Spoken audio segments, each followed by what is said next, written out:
What's up, everybody? Welcome back to the basement. We got Cheezeburger rocking it back to New York after his year at the Locust tour. Ramon's back. We got a great show for you tonight. We're going to talk about the Deadpool 2 trailer. Plus, we've got Boom Studios' Lucy Dreaming, Lion Forge's Infinity 8, Dark Horse's Usagi Yojimbo, The Hidden. Marvel gives us Iron Man, Hong Kong Heroes. Weapon H. From Insane Comics, we've got Hollow Girl vs. Demons and Man of Sin. From Scout Comics, we've got Shiver Bureau. Zenoscope gives us Peekaboo. And from Alterna Comics, we've got Croak, Adam Wreck, and Mother Russia. Grab your drinks. We got a hell of a show for you. We'll see you after the credits.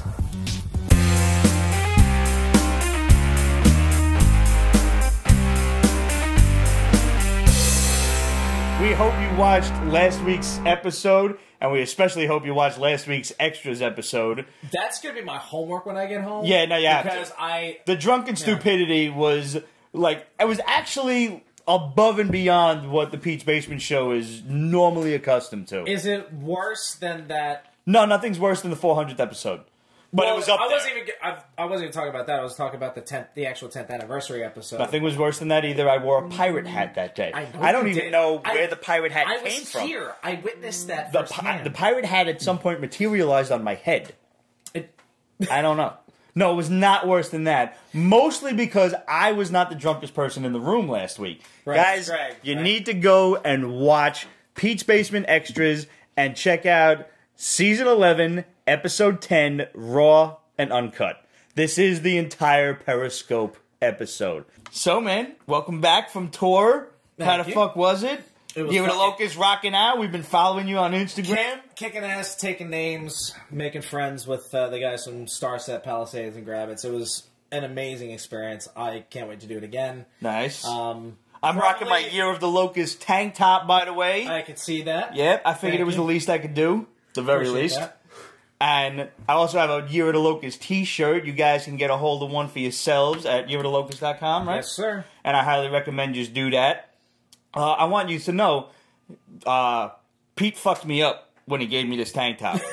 Because if you watched the Pete's Basement Extras where I count out my t-shirts, I have my tank tops separated into tank tops. You know, it's all together. And they're like summer stuff. There's palm trees and shit. There's loud, stupid colors. There's mad neons. I dig neon tank tops to match my neon sunglasses, the wraparound shades like they came right out of the 80s. Yeah, like the Man Randy Savage shades. Right. Yeah.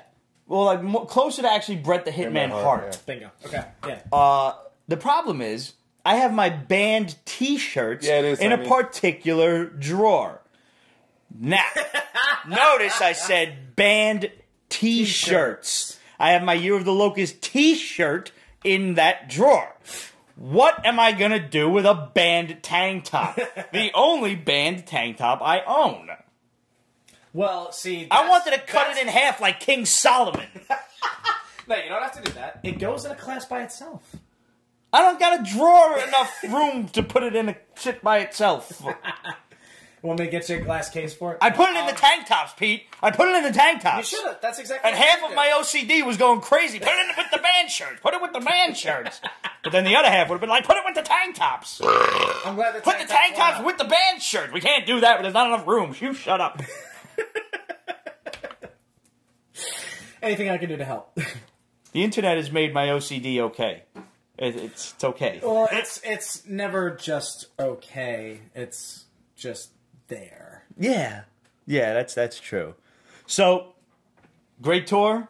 Oh, yeah. Yeah, hell of a lot of fun. Got some fans. Got a ton of new fans. Our social media, our social media for the most part has been steadily increasing since then. Our Spotify listens have gone way the fuck up. Nice. We got our new video out for our single Sunrise, which we released while we were on the road.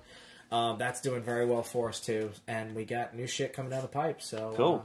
So you got a YouTube channel and everything that everybody should subscribe to as well. Exactly, yes. Search Year of the Locust on YouTube. Like, comment, subscribe, all that good stuff. We released... unfortunately, we had a breakdown with 4 shows to go. We broke down in Louisiana. We blew the drivetrain on our bus. And one of our one of our most amazing fans, Amber, set us up with a GoFundMe to help pay for the repairs. Cool. So in return, what we did was we put up a video that we had taken of us actually gutting and customizing the bus and building it out to what it is now. So that is our latest video up on YouTube. Cool. And go check that out. You should send that girl like an autographed guitar or some shit. Yeah. Actually, we helped her son get cancer free. Well, that's, I mean, with, like, fucking sorcery?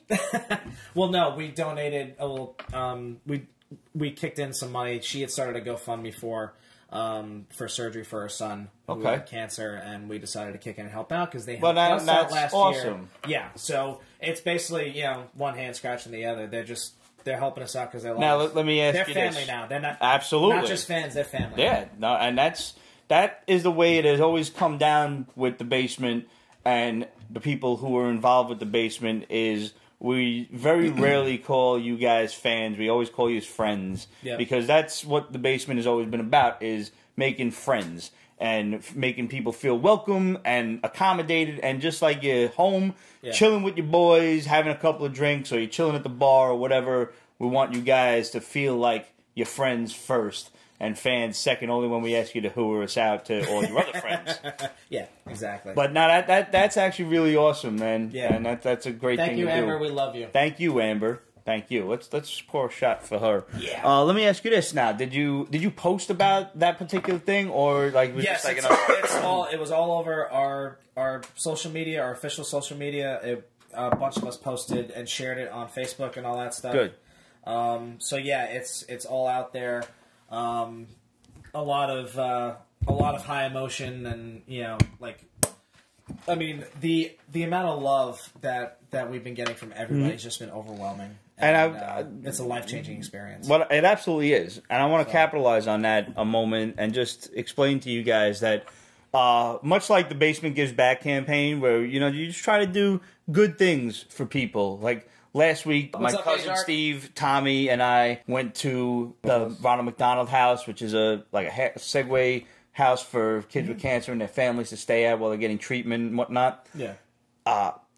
Simply put, you don't post pictures like that for laurels, for recognition. You post stuff like that to encourage other people to do the same thing. Exactly. And that is one of the biggest benefits of Basement Gives Back and anything else that, just when you do good things for people, other people tend to look at that and decide to like pay it forward, I think is the expression. Yes. Yeah. Absolutely. And go do something nice for somebody else. And that's really what we want you guys to do. So just go out there and do something nice for somebody and take a picture of it. And if you do, hashtag it Basement Gives Back, and we're going to share it on the show. So like right now, we got a couple of pictures from Year of the Locust popping up on screen for you guys to check out. So, there you go. Hashtag it Basement Gives Back. And, as always, contribute if you can. We got some great shirts that support MS research. If you can go and pick one up, they're $20 on represent.com/store/Pete's Basement. And all of the proceeds from the sales of the shirt go toward the National MS Society. This is MS Awareness Month for the duration of March, so that is how long that really awesome safety orange shirt with the royal MS research will be for sale. So go and pick one up if you can. If you happen to know anybody with MS, it's a it's a pretty fucky thing to have. So that's awesome. That is awesome. We try to do the right thing, and I do promise you that there will be more Pete's Basement T-shirts and stuff on the website very, very soon. As soon as I get a moment to breathe. Oxygen is so overrated. Well, congratulations on a good tour, man. Thank you very much, brother. And I'm looking forward to the next one. Hell yeah. Hopefully this summer, but we'll keep you posted.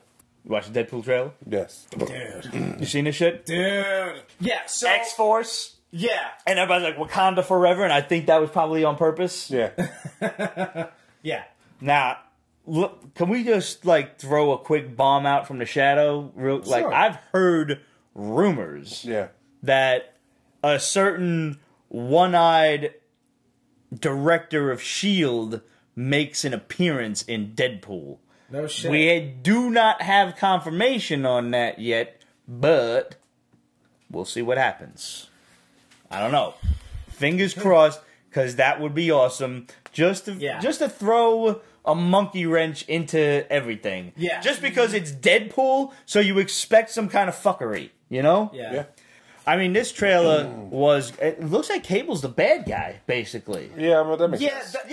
I mean, he kind of started out that way anyway in the comic books, didn't he? Kind of. I mean, more like an he's anti-hero misunderstood and he's very single-minded at completing what he wants to complete. Right. No matter who's in his way. Right. So this is going to be one of those instances where, you know, you're fighting one guy for the duration of the movie, but chances are a bigger bad will show up at the end of the movie. One hopes. I heard something about it. I'm not going to spoil it for you guys, but there was a comment running around our Facebook that I did not bother to delete because the gentleman warned us about spoilers in the comments, so that was cool. Yeah. Yep, good job on commenting. That is how you comment on a photo. Says turning Cable into Bishop for this Hunt the Kid storyline. Possibly. Yeah, kind of. Here's the thing. Now, in the comics, Cable is always protecting Hope. You know, Hope Summers, whatever. Yeah. And Hope. Do you think this kid is like a preemie Apocalypse? Could be. Like, an Apocalypse Reborn. Let's say this takes place after X-Men 5th. Kind of like he's time traveling to kill Hitler? Yeah. Time traveling to kill Apocalypse. Maybe. In which case, you got to wonder, is Strife going to show up? Could he be the big bad running around? I don't know either. I'm really not sure how I feel. I mean, we're throwing the C word around then. I know what you're talking about. That brings up like Executioner song stuff and that was a dope series though. It was a dope series, but after that it just kind of went from there. Yeah. Well, I mean, I haven't read X-Men in years, so it's just don't. No, yeah, that was right around the time that I had briefly stopped, and things just kind of really good call there. Good call. So. I mean, Zazie Beetz looks like she's actually pretty funny in this. I don't know that Domino is comedic in any way, but I'm still with it. She's just like badass. Sassy. Yeah, badass. Yeah, sassy. She's sassy. So yeah. Honestly, someone out there way more talented than me needs to make a GIF of the wheelchair spinning scene. Yes, because that needs to be like if it's not done already. By the time we're broadcasting live, I will be sorely disappointed in the internet. Who's Zazie Beetz? Yeah, so Domino looks pretty. I was like, she's cute. Yeah, absolutely. And I love the Foxy Cleopatra do. Yeah. So, honestly, the whole boop on the nose with Brianna Hildebrand. That's fucking funny. Awesome. Oh yeah, absolutely. I like check your Twitter. Check my Twitter. Twatter. Yeah, I love her as Negasonic. She's just dope. She's adorable. Yeah. Totally. He grabs Colossus's ass. That's funny. Big shout out to Stefan Kapicic for our boy that we did an interview after the first Deadpool movie, and you guys should go and check that out. I believe that's on Pete's Basement Extras. Go and check out our interview with him. He's just a really cool, humble dude. He went and liked and commented on our Deadpool picture. That was really cool. Says I tweeted that GIF hours ago. Oh, wonderful! So yes, someone did it. Retweeted. Let me guess. It's on Imgur, right? I don't know. Yas. Yeah. That's great. See, it's funny. Like this shit is like potato, tomato. You said what? Imgur? Yeah, Imgur. Yeah. I've heard Imager. Yeah. I've also heard Erminger. Erminger. That's what I thought it was. like the bro, like Erminger, the Berg, like that. That's what I thought it was. Erminger, where's Paterners? Fucking hell. Fuxicle. I'm so glad that this thing is happening right now. I knew the internet wouldn't let me down. Yeah. I knew it. You knew that somebody's gonna be hard on that one. Librarian Kate said it best. Fuxicle is now my favorite new word. Yes. Yeah. Yeah. Fuxicle. I may have used that word in the past, but now it's official. Yeah. Now, I'm trying to remember, like, that wheezing bag of... is it Dick Tits or Dick Tips? Dick Tits. Either one works. Dick Tits. It's Dick Tits. Dick Tits. Okay, good. Because Dick Tits is fucking hilarious. Yo. It doesn't make any sense, but it's fucking hilarious. Speaking of tits, does Marina Baccarin look just extra hot in this, or is it just me? She just became a mommy again, I believe. Yeah. She was Seriously? Yeah. Yeah, she was pregnant, I think. We need to either find right out, after or like, right... when these sexy movie stars become, like, pregnant, and we need to send them future MILF t-shirts from Pete's Basement. For real. I'll design it. I've already got the design, cuz. Yeah. You forget that I... Well, yeah, I know. You're a designer, too. Yes, I am. Artists. Yep. We're a dime a dozen. Yeah. So if you've got that dime, we're all hard up for it, so hire us. I need work. Fuck. But for real, if you got some freelance shit, just send it up, boy, Pete's way. Thank you, brother. Yeah, hey, it's what I'm here for. Appreciate it. All right. Lucy Dreaming from Boom Studios. Okay. This shit was fucking cool. Yeah. Obviously a play on the word off... lucid dreaming. Yes. Yeah. Clever. This started off really boring. You think so? I don't think Yeah. I see. Because all right. I was like, go ahead, then I'll talk. Because I was thinking, all right, this is another, four girls teen angst type of story, but then it takes a left turn, Right. and I was like, oh, now you have my attention. Like it took, it basically for the first third, I was like, all right, get to the point, what's going on, and I knew there was going to be one, but I was pleasantly surprised. It's funny, to hear your description of it versus how I was thinking. And I know, reading it, Ramon had it in his head, even from like page 2, Pete's gonna like this book. Yep. Because I do love those teenage angst books. And this one, this one like had it down to the science. This chick had everybody read like a fucking book. If the author of this book does not have a teenage daughter or a teenage son, some teenager in their lives. Yeah. I don't know, a niece or a nephew or something that they associate with regularly. Absolutely. Max Bemis, well done. Yes. You had that teenage angst, like, just down packed. Yeah. Every word of it. And to Like- the point where I'm interested already in, like, the craziness going on in this kid's life. Like he's got it down to a science where like he's probably like if he has like a teenage daughter, he's probably read her journal. Guaranteed he probably snuck into Like- a room or something. Right, and I can't even really be mad at that. I love when she's like, dear blog, even though I hate bloggers because they're jerks, but I'm too much of a pompous ass to call this a diary. Yeah. Like, whatever it was, like, Yeah. just the wording of it is so spot on. Yeah.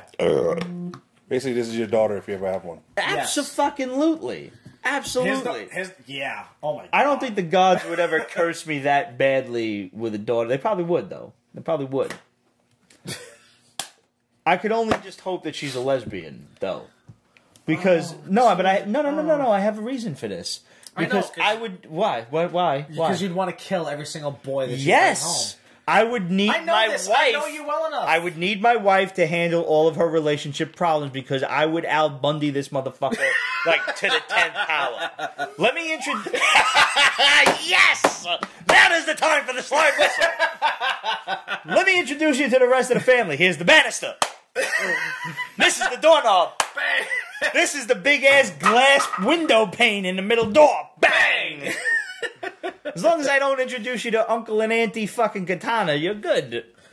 Woo! I'm just saying. All right. Yeah, can't argue with that. Can't argue with that at all. Because men are scum, and Yes. I know this because I am one. So Kate had mentioned that the twist on the last page was cool. I saw that. Yes. Once I found out what was going on, I knew for a fact that was what's going to happen at the end. Yeah, absolutely. I was like, okay, Hey, Amy. You know what? Knows. I saw it coming, but I still had a fun ride getting there. Yes, absolutely. And I definitely want to know more about this. Yeah, like And what already- the fuck is going on and how do they get this Already the fact, like, from the cover, or maybe it was page 1, I'm not sure. I've already been told that I am in for a finite series.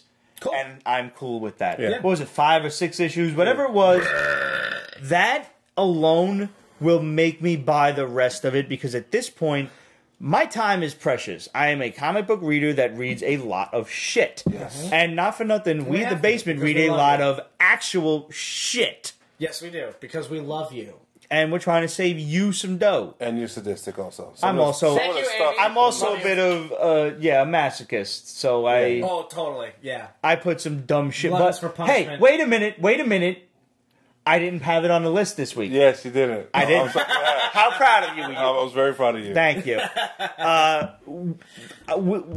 Going back to last week, Ramon and I filmed a quick show on Monday to actually talk about books as opposed to just getting drunk on every kind of whiskey in the books on Friday. So we actually reviewed and talked about books.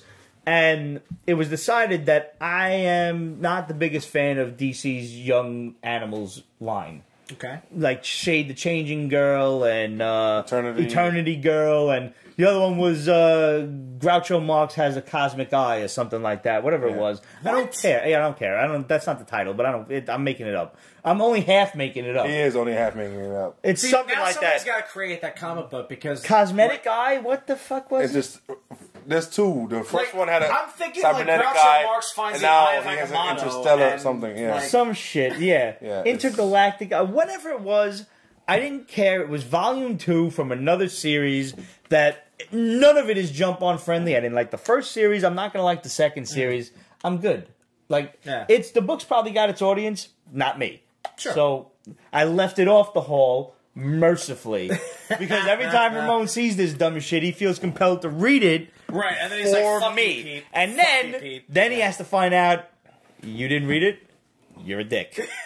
that's it. That's really it. Yeah.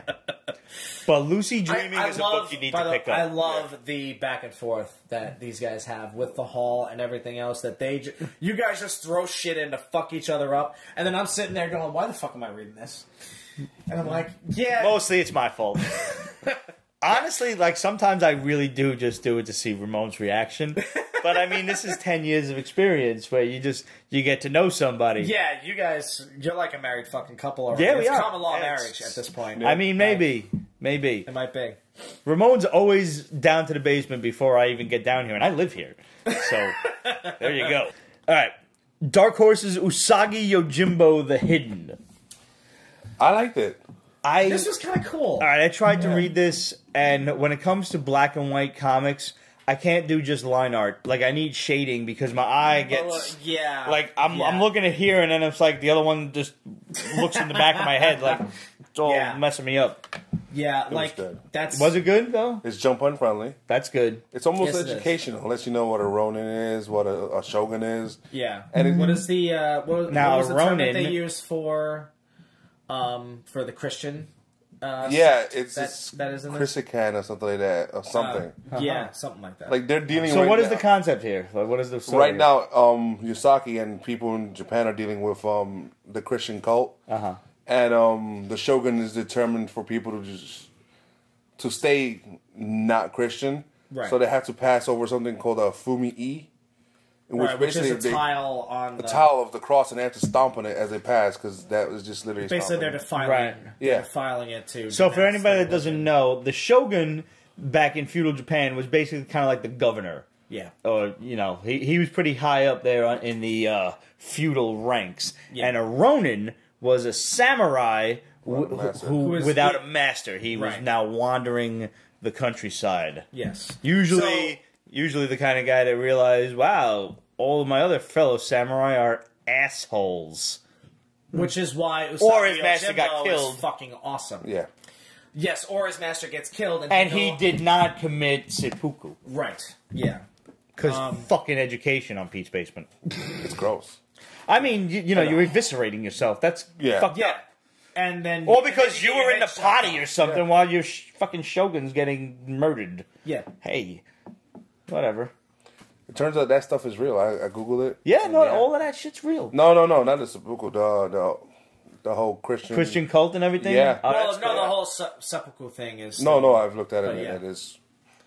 Dude, I mean, I think the most. If you look hard enough, you can even find results of seppuku. Oh God. Well, I think one of the more realistic depictions of seppuku is in The Last Samurai. Yes. At the end of the film. That was good. Which is an amazing film. It's a beautiful film, and despite Tom Cruise's best efforts, it's a good film. He was actually really good. No, he was really good in that. I have to give him props. The funny thing, but Ken is, Watanabe, like, that's my fucking dude, bro. Yeah. Like, I love that guy. He was the last samurai. Yes. Everybody thinks it was He is Tom not a samurai. Cruise. No. Tom Cruise was not a samurai. He was never.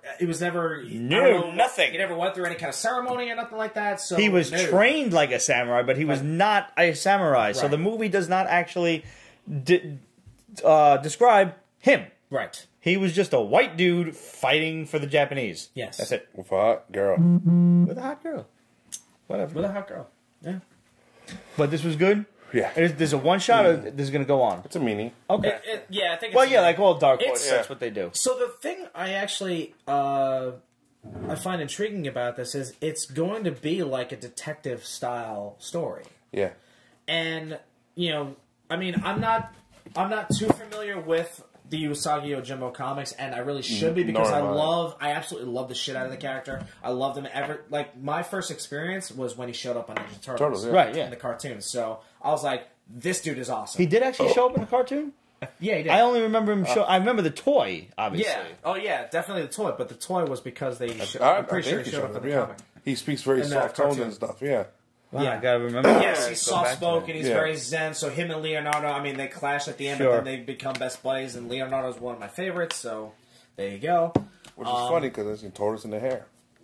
Yeah. Whoa. Dude. Whoa. You just blew my mind. Whoa. Monk remembers that show. I mean, that's probably good parenting because that was off the air way before you were born. Who was your favorite? Amy says, I remember that show, #TBT. Wait a He minute. showed up in the new TMNT show. Who was your favorite turtle? I don't know if I ever asked you this. Donatello. It was Donatello, Yeah. right? Okay, I thought I knew All that. that building and stuff is awesome. Yeah, no, I'm with you on that one. Yeah. That was me, too. Who didn't want a van? Like an actual turtle van. Yeah. Oh, totally. Yeah. I mean, shit, I had the turtle van. Yeah. Yeah, which is... I was like, oh, one what of do you the do? best I toys do I ever got. machines. Yeah. Simple as that. I do The one machines. with the pizza launcher? Yeah. Yeah, so... but yeah, so...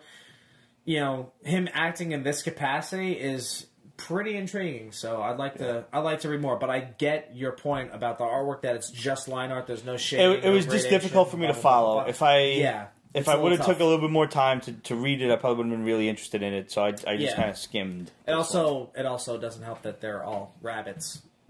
So admittedly, this one, But yeah, I'll go what it back to this and give it another try because I trust Dark Horse.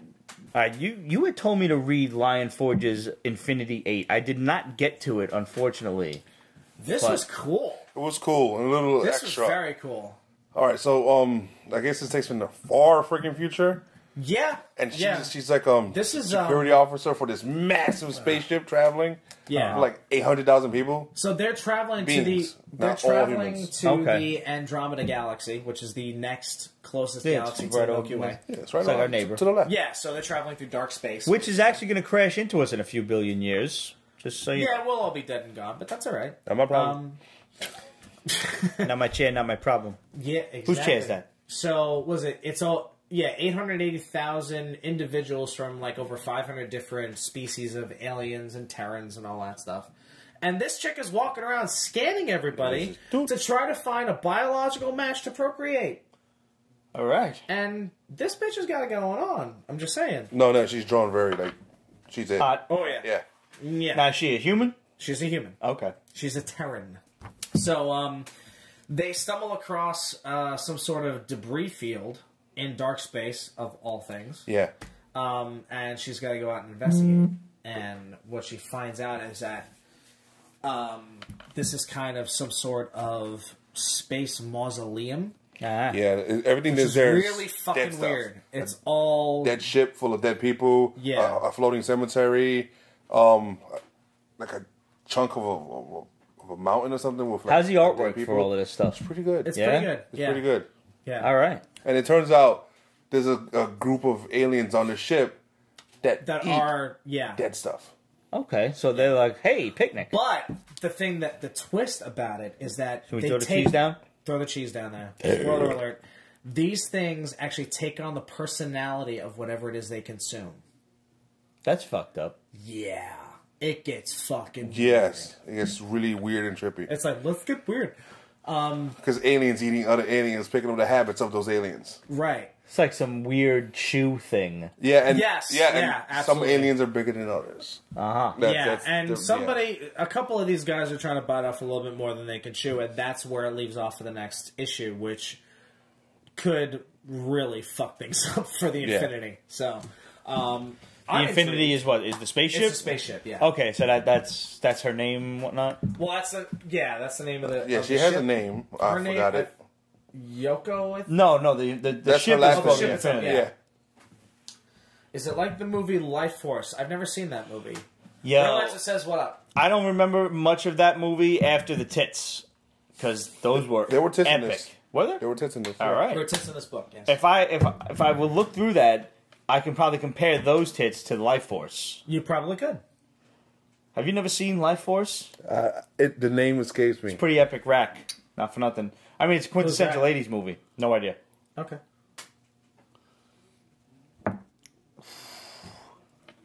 Jezu. Oh, God. Yeah.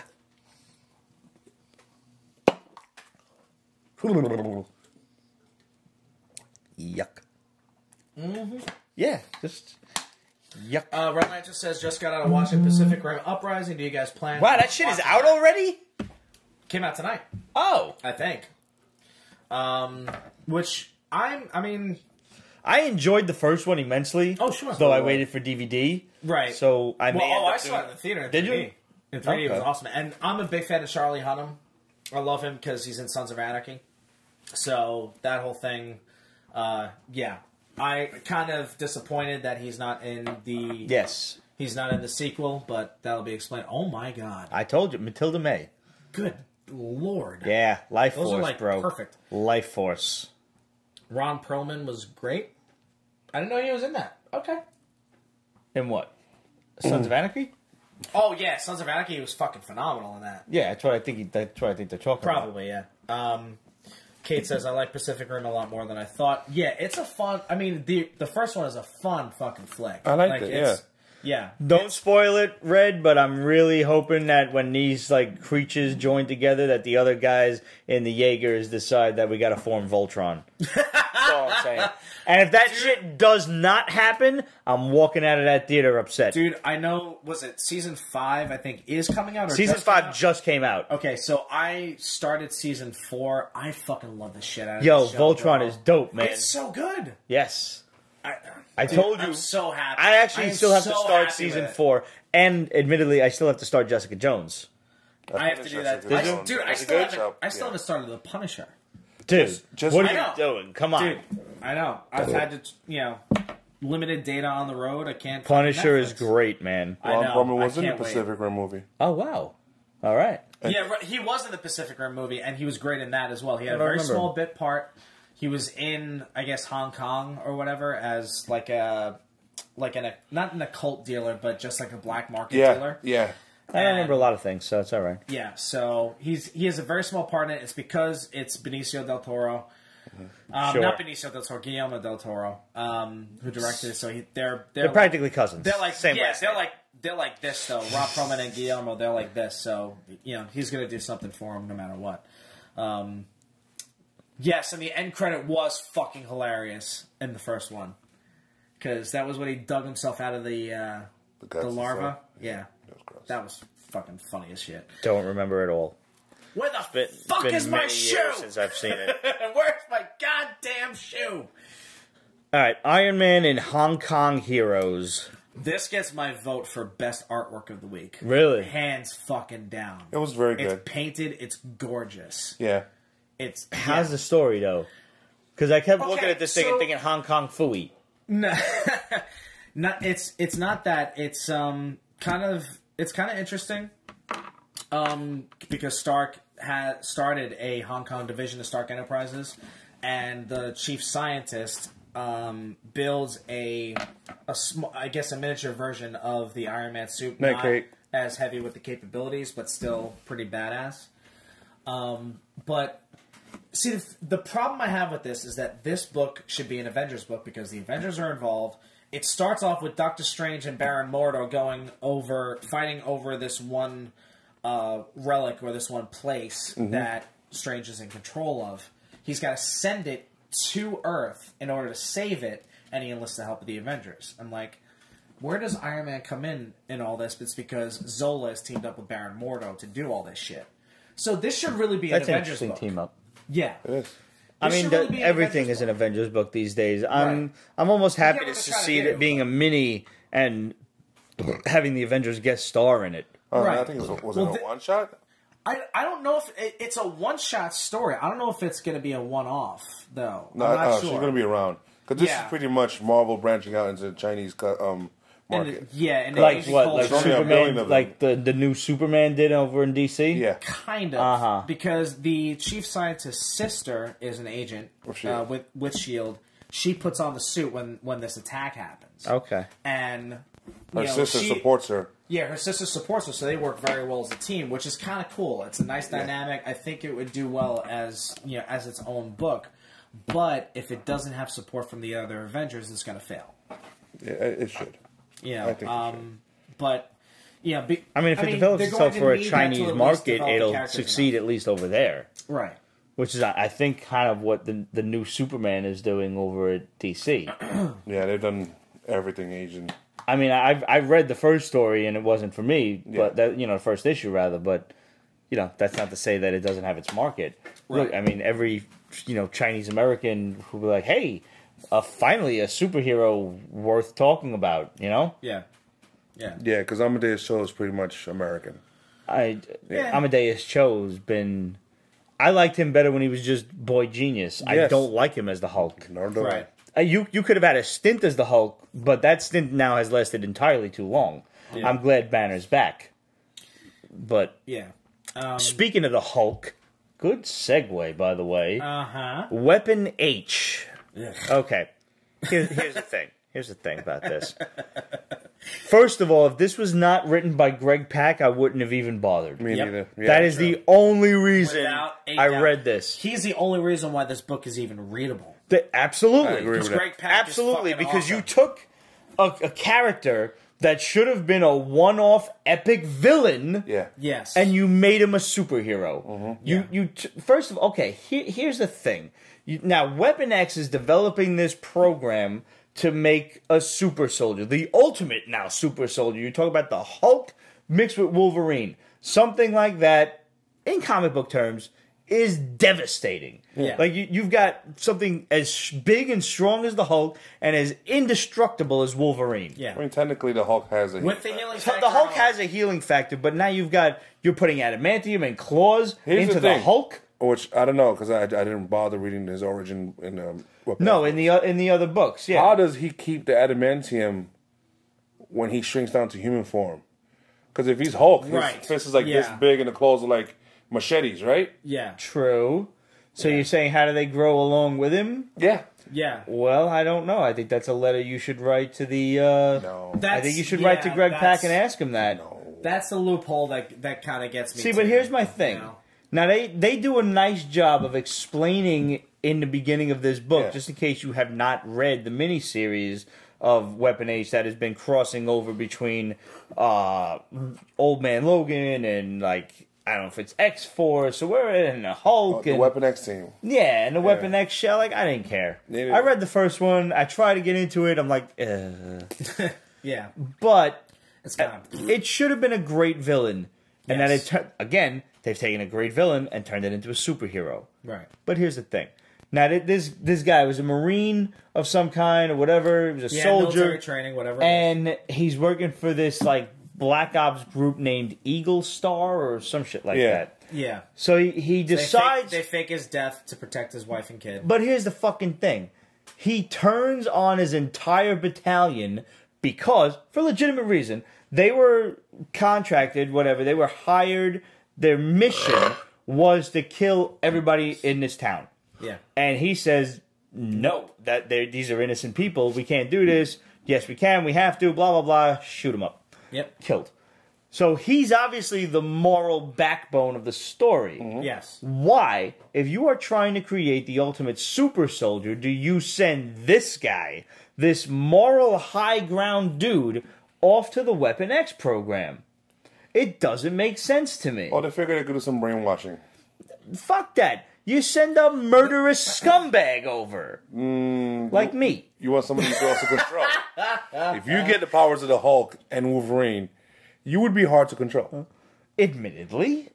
But... Shit, he's hard to control now. But, to quote... Raven? What's his name? What? Nevermore. No. Obviously Nevermore. But to quote fucking Bruce Banner from the Incredible Hulk movie... I can't control it, Betty, but maybe, I can aim it. If I can aim it. Yeah. That's all you have to do. Just point me at the people and tell me they're bad. And I'll take care of it from there. Oh, wow. I'll be like the ultimate Punisher, bro. I just popped in images of Liv Tyler in my head. Anyway. You're welcome. Yeah, thank you. All right, like I said, this is one of those instances where I'm reading a book because of the author. Yes. And I like Greg Pak. I trust Greg Pak implicitly. Yeah. We even did an interview with Greg Pak a long time ago, back at one of like the first Comic-Cons that Pete's Basement went to. And it's probably on Pete's Basement's site somewhere. I don't even like in the one of the old NYCC like full video versions, but and I don't recommend you try and go back to it. But I'm gonna stick around with this just to kind of see what happens.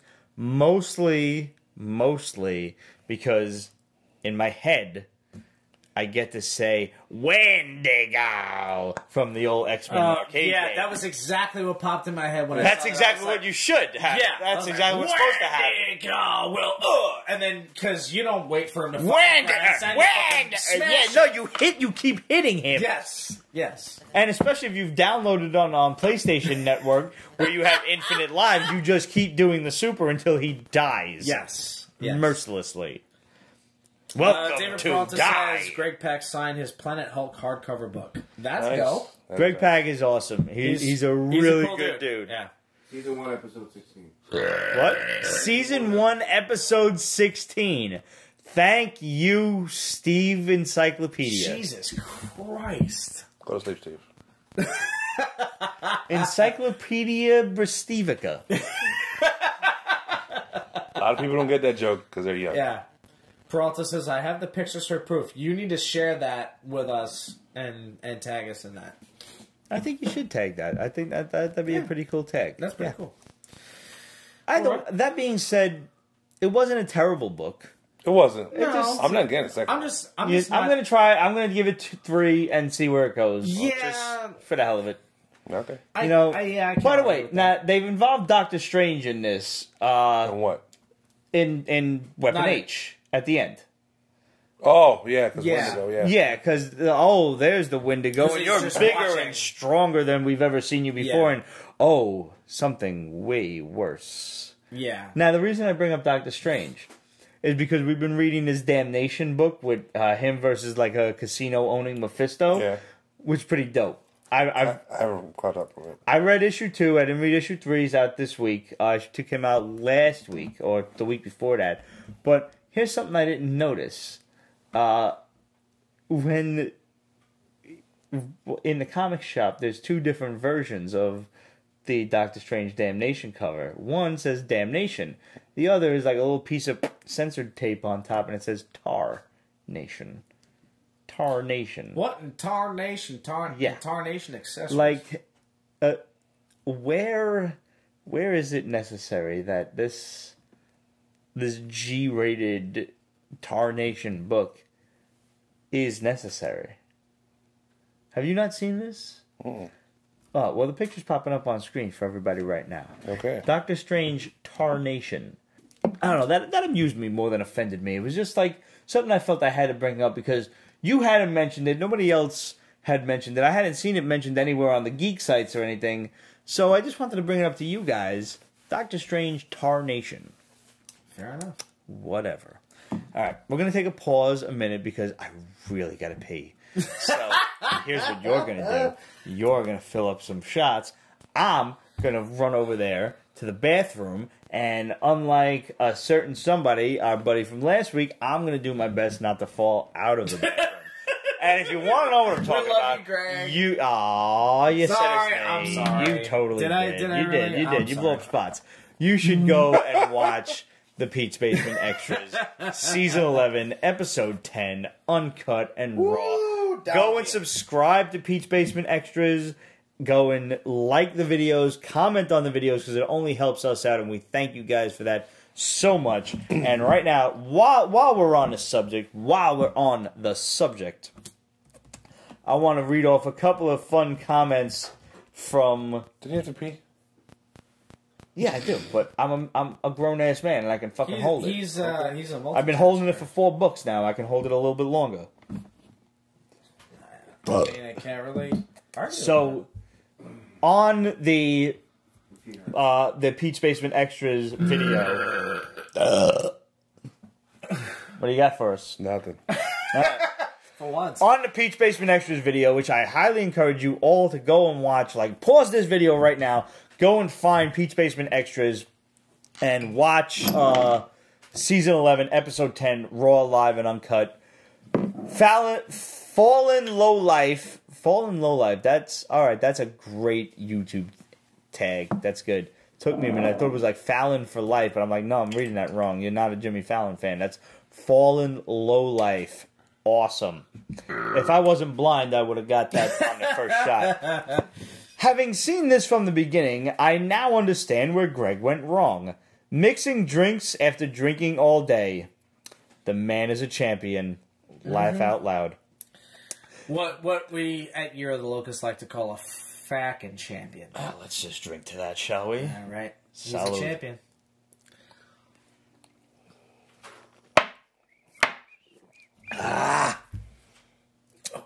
Dijon Venny. My God.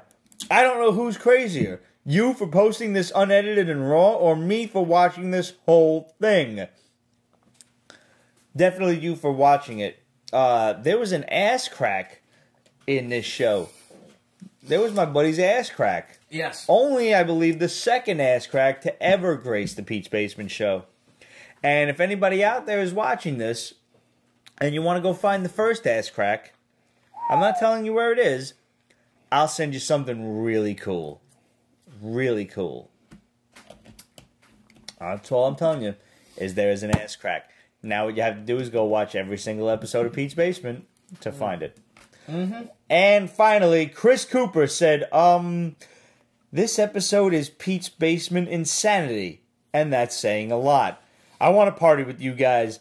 Had to edit this comment because I was an hour and a half in, and it just keeps getting better. I shit myself on hashtag prove me wrong to make me right. Yeah. We at the Basement only pride ourselves in general stupidity. Ramon, those are an epic set of tits, but I don't think they're real, so they lose slight points. Oh, no, those are real. Are they? Yeah. Really? Yeah, I know. Whose are those? That's Lacey Bangard? Lacey Bangard. Yeah, she's a one of British those- chick. yeah. This reminds She's me smoking hot, of, bro. like, I've been planning to post a top 5. Like, just top 5 general things. Like, I had a little Family Feud kind of, 5 survey questions. And I was like, ask me your top 5 whatever, and I'll give you an honest answer. Sure. And I'm assuming somebody was going to ask, who's your favorite 5 porn actresses? Sure. Like, it was just like one of the... Like, Yeah. I was thinking about that today. And it's just funny that comes up. All right, I'm going to go pee. Pour us another set of shots, Pete. I think we're out after this. We can't be out. There's a whole can of whiskey there. There's a can of whiskey. That's for you. No, nonsense. That's for us. All right, so now we've got Insane Comics from... These came out last week, I believe. Give or take. So. Yeah. Insane Comics is kind of one of the... Like, it was on Comixology. We found these. We've got Hollow Girl vs. Demons and Man of Sin. Yes. Now, Hollow Girl vs. Demons is actually... Hollow Girl is its own series. Yeah. Yeah. Which I was unaware of until this. Yeah, me too. Right.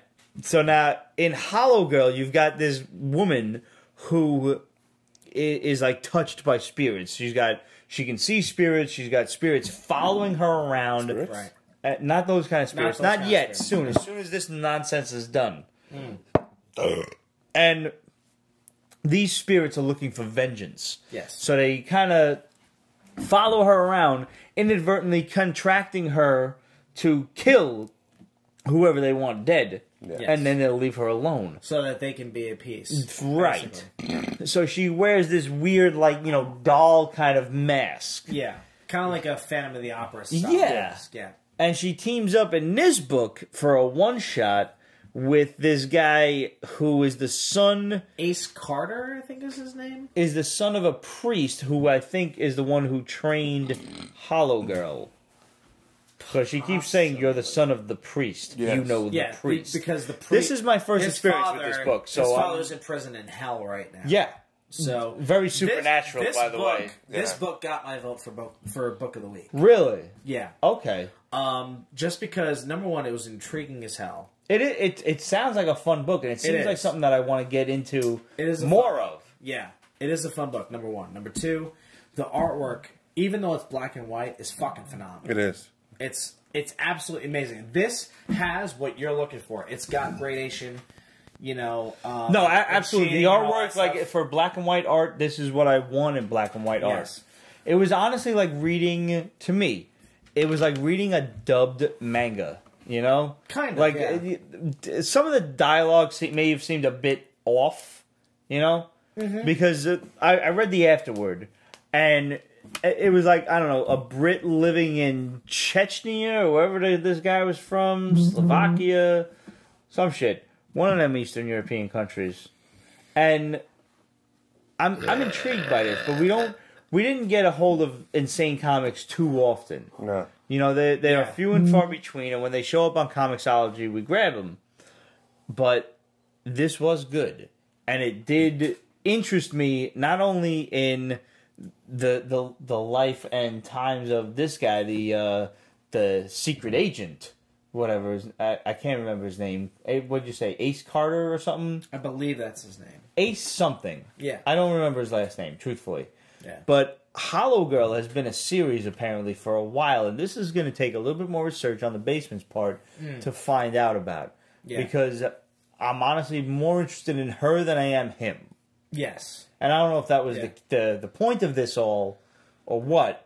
It might be. The interesting thing is that, if you notice... His story, by the way, it bears referencing that his story is his dad was like a secret agent and fucking specializing in ghosts and, putting demons to rest and shit like that. Yeah. And at some point, this cult, this group called the Divine, sent him to hell. They opened a portal and sent his ass straight to hell. Yep. And now his son is trying to not only stop the Divine, but also free his dad. Yeah, free his dad and get him back. Like I said, very supernatural. Like the show, Supernatural, that I follow. It is Ace Carter.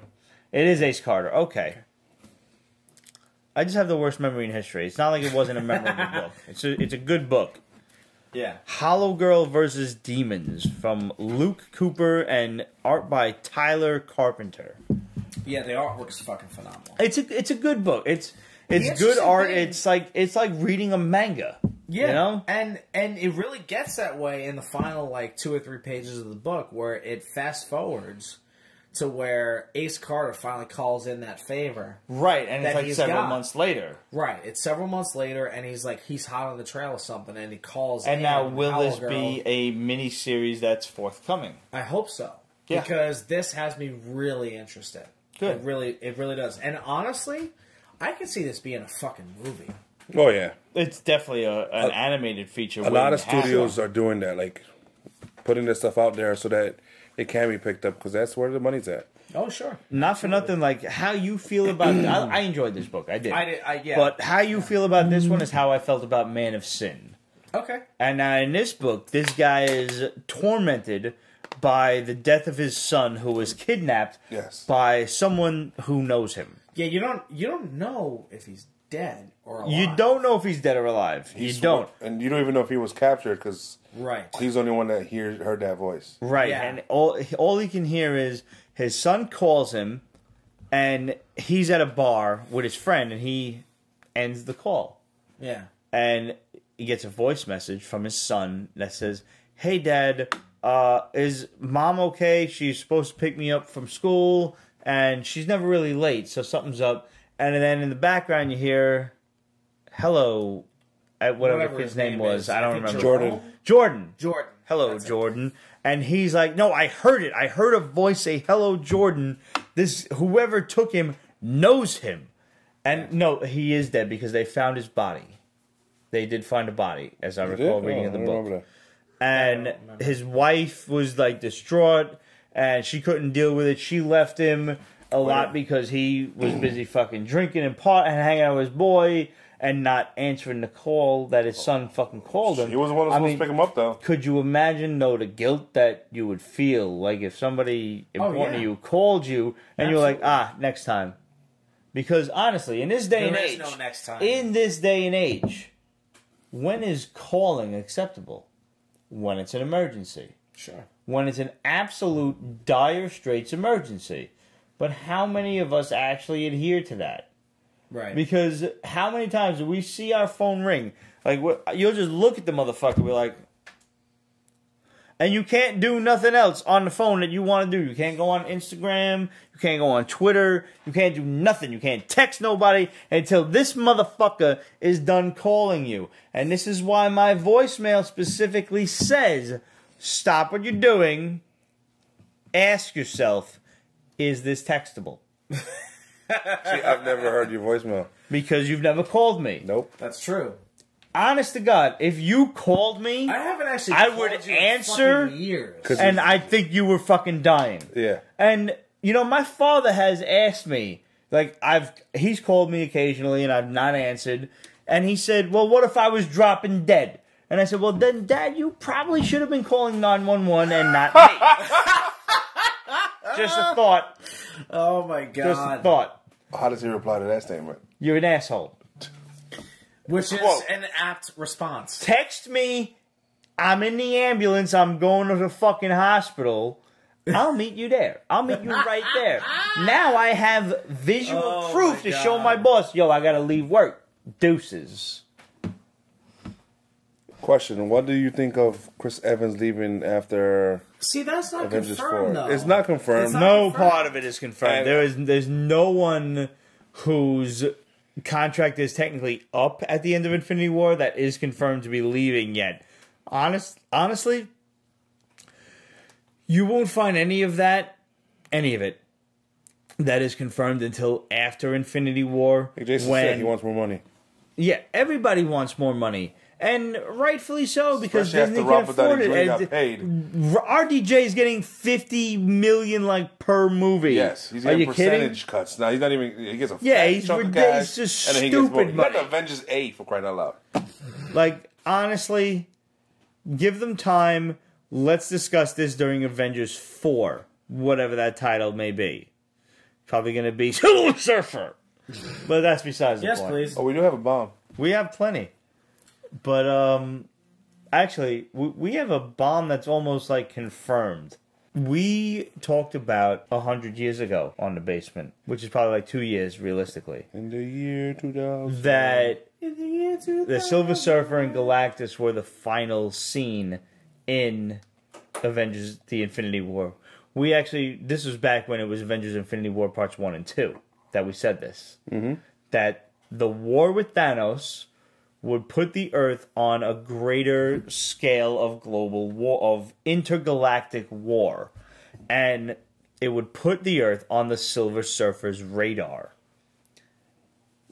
So half of us felt like we were talking out our ass, but we always trust the shadow, and you gotta go with it. And now, how many years later, there is talk of the Silver Surfer being a final scene in Infinity War. Are you kidding me? Yeah. Now, this is only a sick. rumor. This is not confirmed. But the fact that the geek sites are finally picking up on this, how many years later? We said this, 2 years ago? Something 2 years ago. Something like Easily. that. Yeah. Stay tuned to Pete's Basement for all the news before it's news. Take a little segment of this and post the shit to your fucking Instagram, Facebook, social media equivalent. And if you tag us in it, we'll send you a free book. Just something. We will send you some shit. Because honestly, I'm not trying to throw out the name or anything. I'm not trying to have you hoover us out in this case. But when it comes to shit like this, like, for real, we were far ahead of the game. Yep. And now the geek sites are saying, oh, but the Silver Surfer might be in a final scene because he was in the original script. Yet we told you this years ago. Not even months. Years ago. Yeah. Years ago. It's like we know somebody who knows somebody. It's like we know somebody who knows. So the original script. Maybe. What if someone knows the evil that lurks in the hearts of man? Only the Shadow knows that. And we know the Shadow. We do know the Shadow. Let's drink a toast to the Shadow. Oh boy. Let's the Shadow. To the Shadow.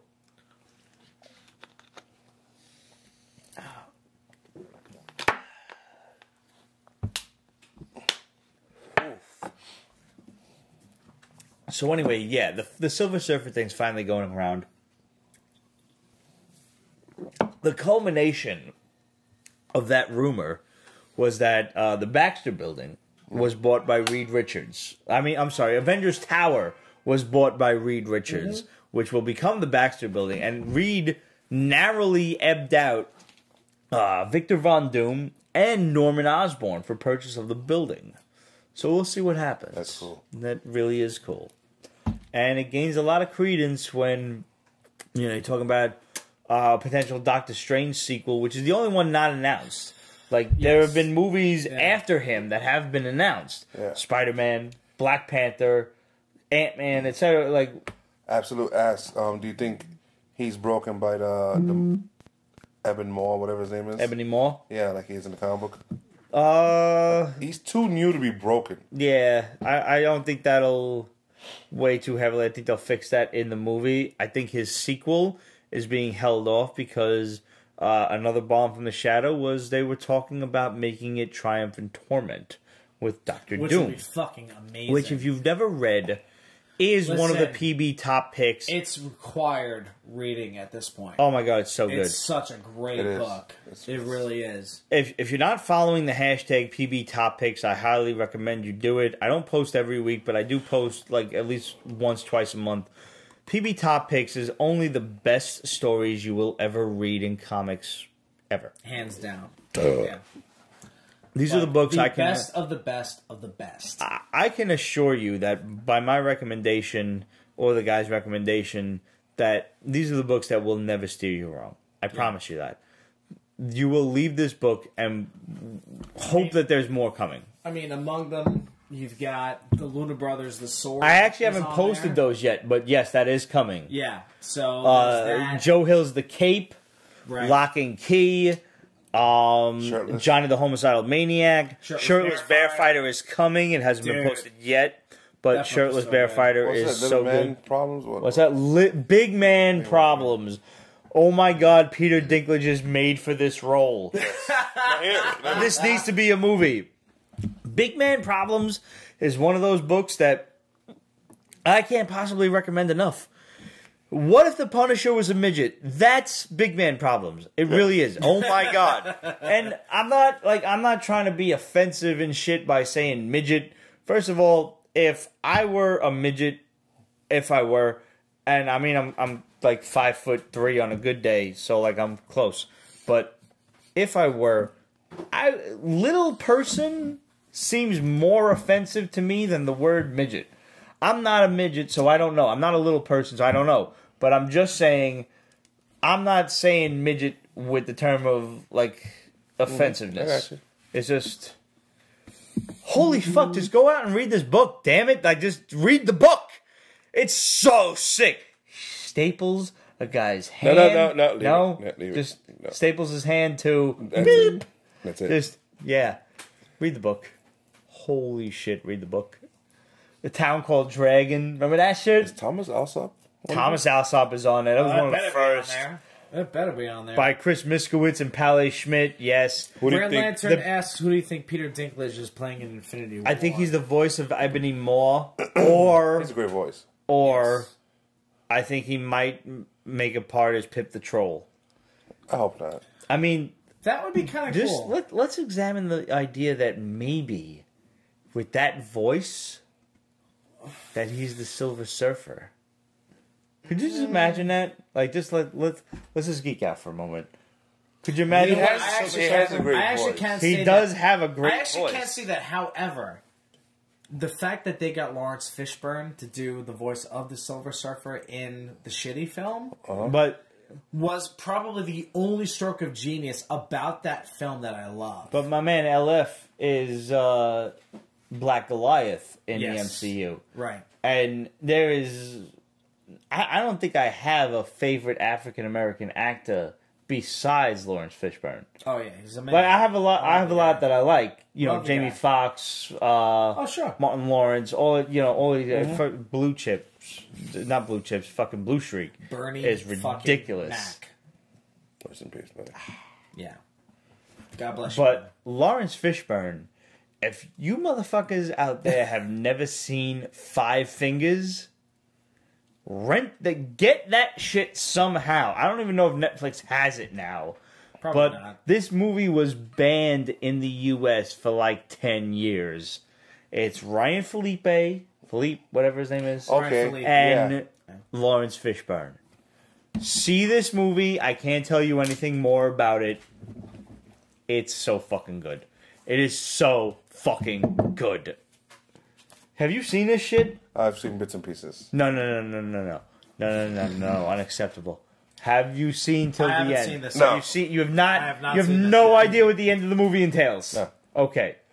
So as far as you know, Ryan Philippe is a patriot and Lawrence Fishburne is a crazy ass terrorist who cuts off Ryan Philippe's hand, fingers, everything. 5 fingers. Woo, 5 fingers. Hence the title of the movie. Woo.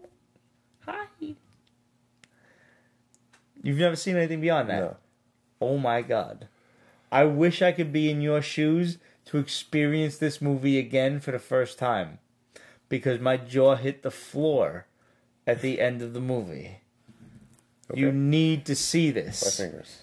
Y'all need to see this movie. And if you have seen this movie, please hit us up so I have someone to talk to. With Five Finger Death Punch. Not to be confused with Five Finger Death Punch, which is a heavy metal band. We love. Rent this movie. Download the movie. I don't care how you see it. See the movie. All right. Let's move along. It's been a while since we've moved along. Very true. Scout Comics, Shiver Bureau. Okay. Here we have a ghost hunter of sorts, demon hunter in London who works for this company called the Shiver Bureau, and the Bureau's fucked up and corrupt. As his friend, who dies telling him this, like, no, you can't trust anyone. The Bureau is corrupt. And he has a heart attack. All right, fine. All right. A little cliche, mind you. What I like about this book the most is that the detectives that work for this company are inspectors. S-P-E-C-T-R-E.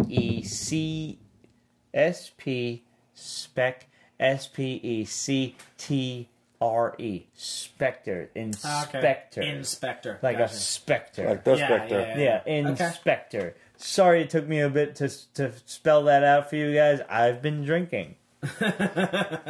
Inspectors. Yes. So I like that. And they're fighting these weird demon things, ghosts called shivers, that appear over the skies of London. And they look kind of like weird cloud storm demons that have to be fought off. I'm not really sure where the story is going with that, but I'm interested. Sure. I'm not going to say the story has not been done before. It's actually a little bit reminiscent of that story by Van Jensen from Dark Horse about the Illuminati type of conspiracy. Okay. Yeah. Remember that everything... There was layers to it? Yeah, it was layers of corruption within the government. God, I can't remember the title. Yeah. But I wish that series would come back. I loved it. It was like 6 issues and then gone. Shit. It's by the time I'm editing this, it's being Googled and it's been looked up, so it's been appearing down at the bottom of the screen. But I'm gonna kick myself for having not once you figured know it what out. it is, like, yeah, oh, of course. That's alcohol for you. But indeedy, it's a bit reminiscent of that. But I do like the fact that these ghosts of whatever sort, they're called shivers, and that you have to fight them with this like ectoplasm stuff, which apparently is in short supply. So like, why, if you're fighting these things regularly, is this stuff not readily available? Maybe they're not made of it. Maybe they're not made of it. Maybe there's some sort of conspiracy to let them take over. I like Scout Comics. I like the stuff that they do. So I'm gonna try my best to pick this up. Now here's the thing: Scout Comics doesn't always appear in my LCS, and when it does, it's few and far between. So sometimes you got to order them, and you can probably get them on ScoutComics.com. Yep. Or you can tell your LCS to go and order more issues from Scout Comics. This is a good book. Shiver Bureau.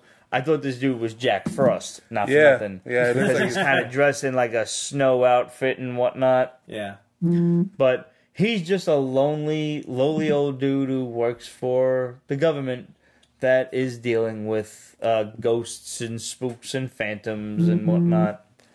It's a fun book.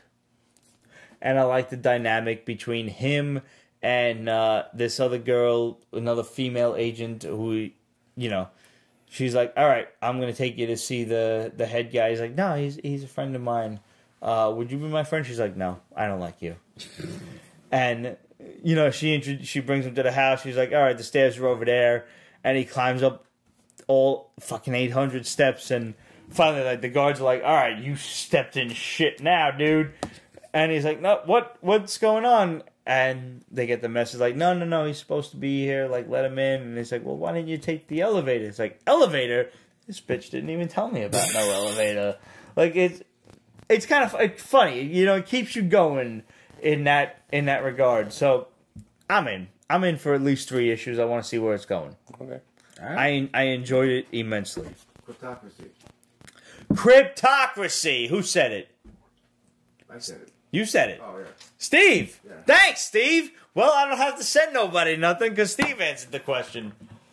You can have I tell you what, you can have your fucking free pick of whatever's in the basement. I like you a lot. I'll take one. What a poor choice. You also stupid! He chose poorly. Oh, boy. Hey. Oh, whiskey's flowing. Alright, did you read Zenoscope's Peekaboo? Yes, I did. Alright, how was it? I read This is like too. a horror story from Zenoscope? Yeah. I expected something better. Yeah, They've so done better did I. horror. Yeah. So I was hoping this was that level. Not good?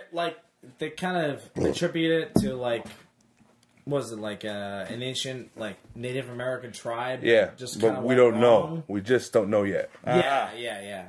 So So it's it's just weird. Random campers getting It's like- killed. Yeah, it's one of those things where it's that classic Friday the 13th type of mentality where it's like, oh well, we heard years and years ago so and so died at so and so because of so and so, and it's like, motherfucker, do you not learn from anybody else's mistakes? So Let's go into the haunted house. right, Yeah. exactly. So that's exactly what happens in this book. That's like what happened in that Alterna comic shit last week. Sonatus? Sonatus. Yeah. Let's go into the haunted house. It's better. Where horrible things have Sonatus happened. is way better. Right. So yeah, artwork's decent, Okay. I would say. Kind of interesting, but I was left kind of meh. So I've been reading a bunch of Alterna comics over the course of the past several weeks, and now that I finished them, I feel it's only right that I talk about them for you guys.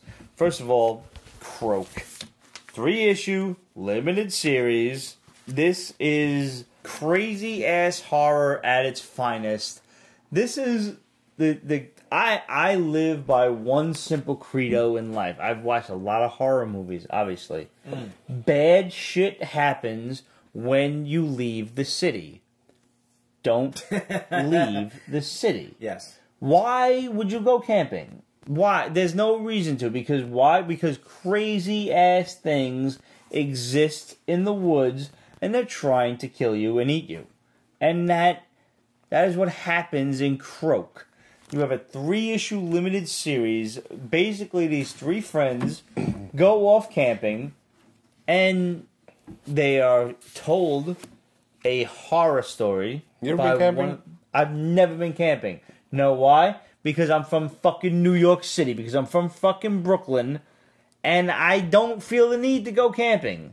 There's no reason for me to be out in the wilderness where murderers and crazy hatchet men and half crow people can get me. It's unnecessary. What's the other half? Oh boy. I don't know, Steve. Like, you're out there, and you're trying to play a joke on your friend, and that joke goes horribly awry, as it's bound to do, and you realize that there are worse things in the wilderness than just your idiot friends. Yeah, yo, this book is creepy and deserves not for nothing to be made into a movie, because I would watch it. It has everything you could possibly ask for out of a horror movie, from idiot friends in stupid situations to impossible monsters. Boobies?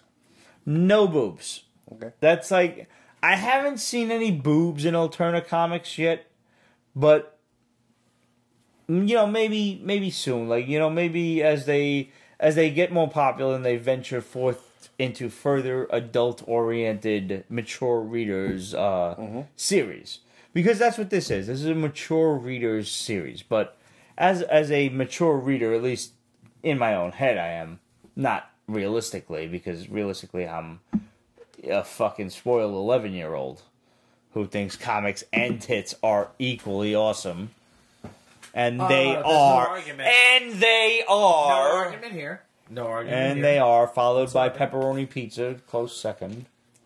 Bacon, actually. What about a bacon pepperoni? Bacon wrapped tits. Bacon. Well, I don't. I mean, there's Off a lot topic, gentlemen. Off. Sorry. I'm just worried about breakouts at that point. You don't want acne boobs. That's fucked up. However, That's just weird.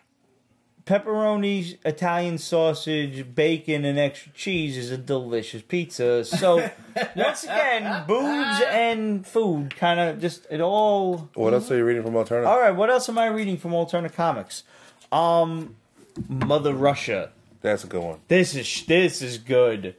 Now, Yeah, this I gotta check out. you want some zombie shit? This is... How many out there, please raise your internet hand, have seen Dead Snow? Y'all see this shit? Y'all see this? No. Dead Snow. Nazi zombies. Nazi zombies come back to life. Now, in this, instead of it being undead Nazi zombies, this is the heart of World War II, where... Relic Lord says cheeseburger pizza. Which I've seen it, but I don't... I've seen it, but I haven't had it yet. Nah, I don't know if I believe in that. Dude, cheeseburger pizza. It just seems... sounds like it would be fucking phenomenal. Yeah, no, I don't know about it. I mean, have a cheeseburger omelet? Cheeseburger omelet's fine. Eggs and beef is fine. Yes. Beef and sauce and you mix cheddar cheese and lettuce. I don't know about it. You don't have to add cheddar cheese. Of course you do. Yes, you do. It already has the mozzarella. You don't put mozzarella on a cheeseburger. That's a pizza burger. Well, it's already cheesy. Nah, you stop. do Stop. if you introduce mannan into it. No, I mean, stop. You're being ridiculous now. You're being Facebooky. Just stop. Facebooky.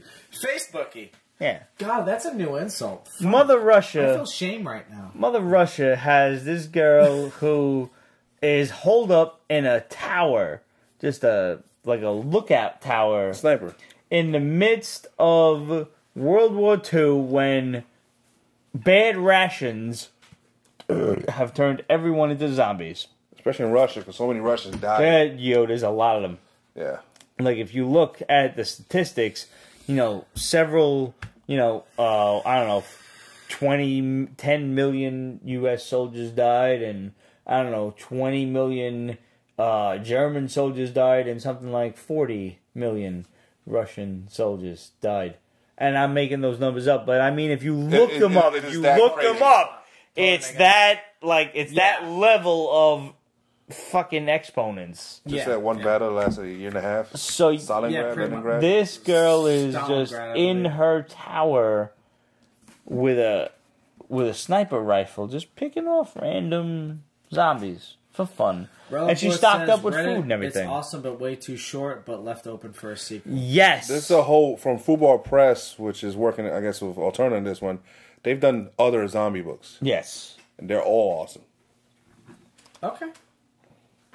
I don't want to spoil this book, but this girl finds a reason to climb out of her tower, save somebody, and then now they're on the run from this horde of, Russian and Nazi zombies. And she makes an unlikely friend, and was Relic Lord, right? Yes. That's it. It's only 3 issues. You're going to invest a lot of time, you're going to invest a lot of emotion in these characters, but it is left completely open-ended at the end. And hopefully, if the sales are good, Alterna Comics sees fit to go back to this series, because it deserves at least one more series. Not for nothing, you're not rooting for the girl and at least the dog to get out of there. Always a dog. Always the dog. Always the dog. Not for nothing, the Nazi dude, he went out like a soldier, Save the dog. What amongst us wouldn't do that same thing? I would. For a dog we Sure. love. Absolutely. Sure. Absolutely. Yeah, I mean, you and I Timber, are both. this is for you. Oh, God. Next up, Adam Wreck. This harkens back to the first book that we reviewed, Lucy Dreaming. Yes. Which is a very teenage angst kind of book. So this kid is out in space with his parents, and they're looking for new life and new scientific discoveries. And he is sitting there playing the same tired old video games over and over again. Sure. Now, the beauty of Alterna Comics is they have levels of, readership. There's the young readers, which is like Lilith Dark and Mr. Crypt. And then there's the teenage section, which is like Adam Wrecked and Amazing Age and other stuff that's just, geared toward the coming-of-age teenager. And for this book, I have fun with these stories. I feel like a little kid with this stuff. Mm-hmm. And this is the quintessential kid saves his parents kind of book. What kid didn't dream of being a superhero and saving his friends and family from certain peril? Yeah. And in this book, his parents get kidnapped by space pirates who want to eat them.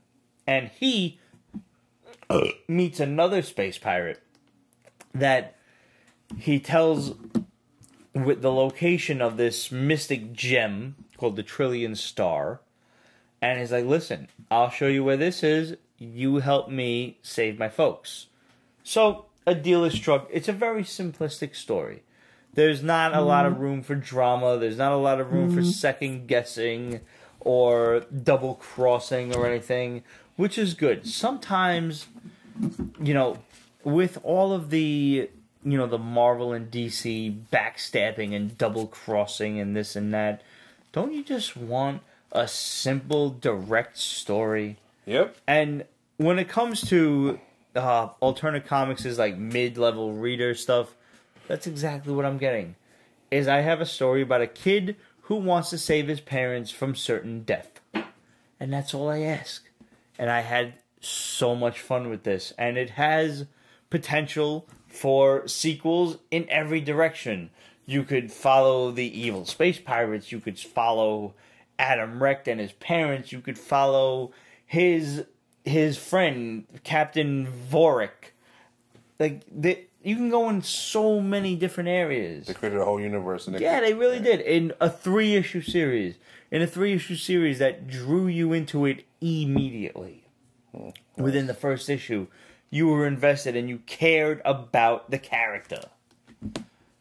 I mean, I have to stress this to you guys. Oh, you're stressing. We don't get fucking paid by Alterna Comics to tell you this shit. No, we don't. We really don't.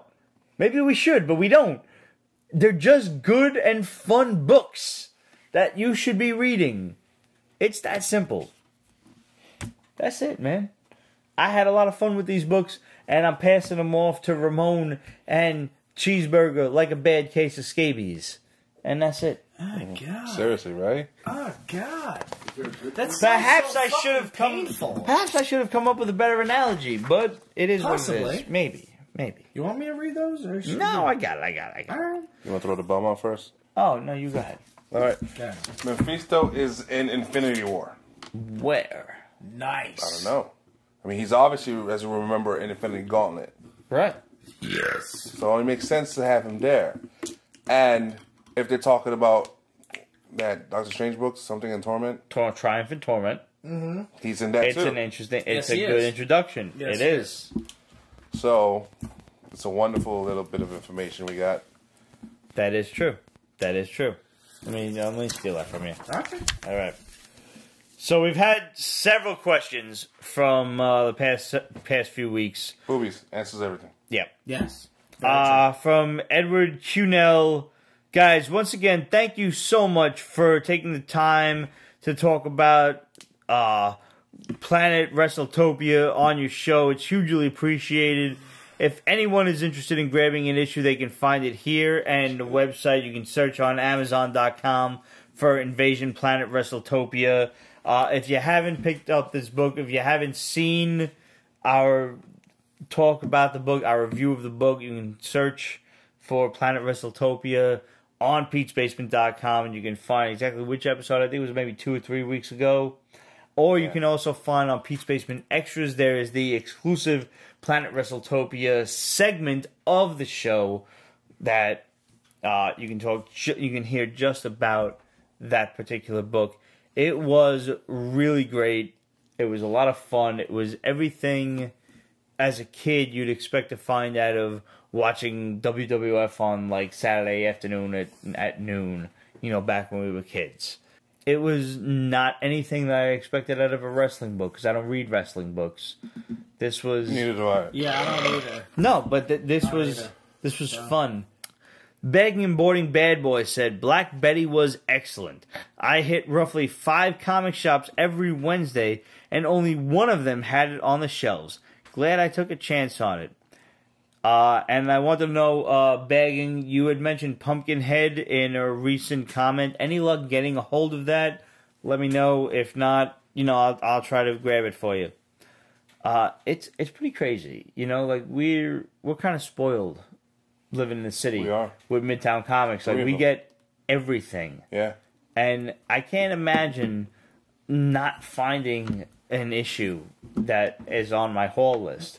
It upsets me greatly when something is sold out, even at Midtown Comics, that I gotta wait either a week or I gotta hit the eBay mobile to get. Mm-hmm. But imagine your comic shop just didn't bother to stock it. That's crazy. Yeah, we're spoiled horribly.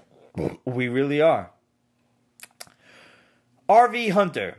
Pete, your take on Marvel and its brief legacy crap was so on point. Thank you, sir. Flattery will get you everywhere. Just fair warning. I've been collecting comics since the early 80s and have not been more frustrated. Yes, this is worse than some of the 90s crap like the Clone Saga. I guess since they are doing us this huge favor and bringing back the status quo, they are justified with new number ones and multiple covers. It harkens back to something, I believe it was the Bagging and Boarding Bad Boy. It said that Marvel is on its last leg with me. Yeah. They have a chance, one last chance with these new number ones and everything, only because you have a new CEO. That's it. You have a new editor-in-chief, and good luck to you. Because if you fuck up, fuck, yo, there's plenty more shit out there that entertains me. I don't need you anymore.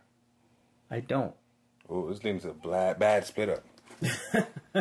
It has all the makings of a bad breakup. It really does. Fallen Lowlife. Ha! Is standing on street corners and helping old ladies cross, and you'll be shot 41 times. Well, that is the bane of trying to do good things, That's but worse than 50 Cent. I we can tell you that much. we still try to do good things. So if you do good things for your fellow man, fellow neighbor, post them up and hashtag BasementGivesBack, and we will share your efforts on the show and show you off for doing good things. And you know, if you do happen to pick up a Basement Gives Back T-shirt, currently we're selling the MS Research shirt now. Post it, send us a picture, and we will share your efforts on the show. We will make you Insta-famous or Insta-infamous. Probably more likely. Yeah. Chris Cooper. Going back to the alien toilet monster ATM conversation that you and I had. Mm-hmm. Ass to mouth. Ha! I thought the same thing. Love how Pete acts like he's never heard of it. I'm a wholesome boy. He's lying. I've heard the stories when the camera's Pete off. don't need no stinking ghee to get down. Cool video. That was in response to the awesome Heart Health Month video that me and Chris Craddock did, doing a little martial arts combination act on his rooftop with a beautiful view of the city. And if you haven't seen it, go on Pete's Basement Extras and check it out. Just so you know, don't sleep on the fucking fat guy. I can still kick ass. I may not be able to do it for very long, but you're not going to last long anyway, so it's okay. Yeah. I can still kick you in the head whenever necessary. Alex Fuentabella, hail to the shadow. Pete's Basement is really fun to watch. Thank you, sir. We're glad you're enjoying yourself. Dijon Venny, I know how you feel, Pete. Assassin's Creed Origins map is massive. This is going back to last week when we mentioned Sea of Thieves. And this is a comic book that came out pretty much advertising a new video game. Yeah. A new open world video game that I knew I was never going to play. Alright, Assassin's Creed Origin map is massive. Which mines, of course, I have you explore every inch of it and get everything. Took me about a month. P.S. Fuck, Riddler in all of the Arkham games gets all those fuckers too. Smart riddle me this, motherfucker. I sucked at all the Arkham games. I want you let me try to explain to you how much I sucked at the Arkham games. Like in the beginning of the very first Arkham game, you have to fight Mr. Zsasz. You got to stop him from killing the guard. Yes, and that's like the guide through. Right? Yeah, like you know, that's the tutorial. The computer guides you through the game. Yes. It tells you how to win. And I kept dying. So by about the literally 33rd time, I stopped trying. Dude. I stopped. Oh, no. No, I suck. Oh, so badly. Like I suck. Really? So bad. Really? No, like I can't even explain to you. This is what you have to deal with? So I stopped. And I just watched other people play the video games for me. That's what I did. Oh, no. So you would love Twitch. No. You really would. Like, I just watch him shits on YouTube. I can't deal with another form of social media that I don't understand. Next question. Okay. Next question. Begging and boarding bad boy. I don't play video games at all anymore, but love hitting retro arcades for a few hours in my free time. Fucking right. Strictly comics for the most part, though, but not for nothing. Give me Joust. Give me Asteroids. Give me, like, Barcade in the hood. Right on Union Avenue. New York Comic Con had like arcade stuff. Yeah, fuck New York Comic Con. There's always way too many nerds there. But if you go to Barcade, like there's just you just pop in a couple of quarters, sit there and play Ninja Turtles or Simpsons, or you can play Aliens versus Predator. They one in my neighborhood does not have X-Men. No, your stuff has On Union? Is it Union? No, that's the one. Nah, in the city man. The one in the city got X-Men. No. The one on Union has X-Men. It's got TMNT. It's got a couple others. I played TMNT. I don't remember seeing X-Men there when I was last there. It might have changed. Welcome to Die. Yeah. Yeah. Where'd they go? Yeah. Nothing moves the blob. It's one of the greatest games ever. In the history of ever. If you read comic books in their heyday, like we all did in the 80s and 90s, sure, when everybody would grandstand like a son of a bitch, and you're just like, motherfucker, I would love it if could just interrupt everything that they're saying because they're just, Well, I mean, like on the fighting games, it was so much easier. You just pop your quarters up on top, and whenever motherfuckers lose, you just come right in and you hope for the best. Yeah, sure. I remember catching one motherfucker with the Raging Demon. He was pretty tight over that.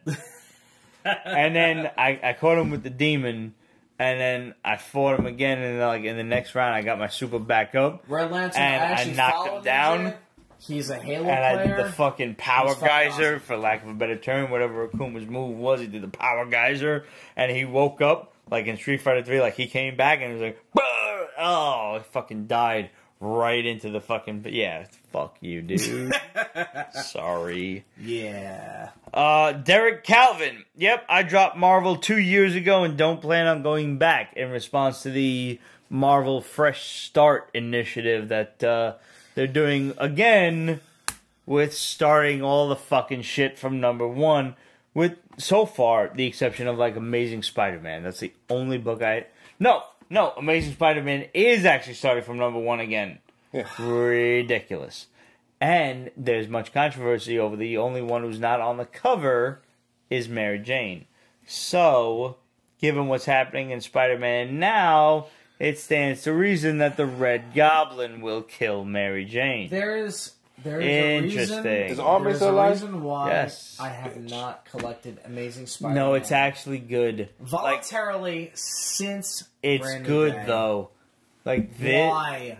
I don't know why it's good. Maybe it's half good because you don't ask Sheldon why. You don't ask him why.